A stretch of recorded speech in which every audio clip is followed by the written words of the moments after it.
Hi guys, dahil nga first day of school na ngayon ni Ate MC, kahapon, ayan, prepare natin yung mga dadalhin niya. Lalagyan natin isa-isa ng mga pangalan para hindi mawala. Kailangan niya ng 2 Pinarelli na jumbo. Tapos, 2 glue na malaki din. Shoutout pala kay Zia dahil sinabay niyang binili ng gamit si Martina kay Ate Reby. Thank you! Nilalagay pala dito yung mga activities niya every year. Tapos ito naman, hindi ako makakita ng bago. Sila rin yung nag-provide last year. Kaya ito na lang din yung gagamitin niya this year.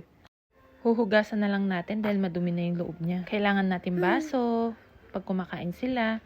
Kailangan ng tissue pag sinisipon. Kailangan ng bond paper pag nag-activities. At kailangan ng wipes pag nagsi-CR sila. Kailangan din ng tissue pag kumakain sila. Tapos, ayan, nagpabili din ng sale at ng tape. Tapos bumili din tayo ng bagong buracha.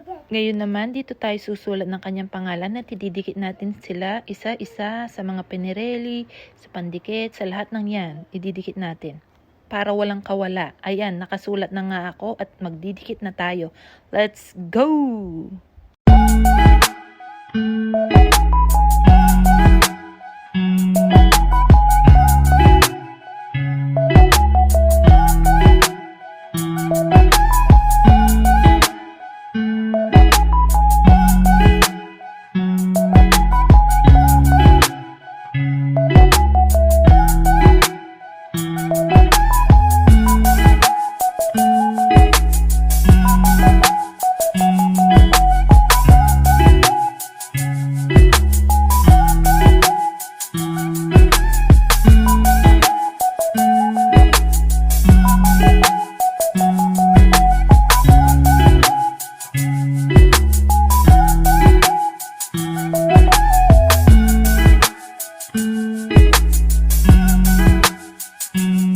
At tumulong nga si Ate MC magdikit ng kanyang pangalan.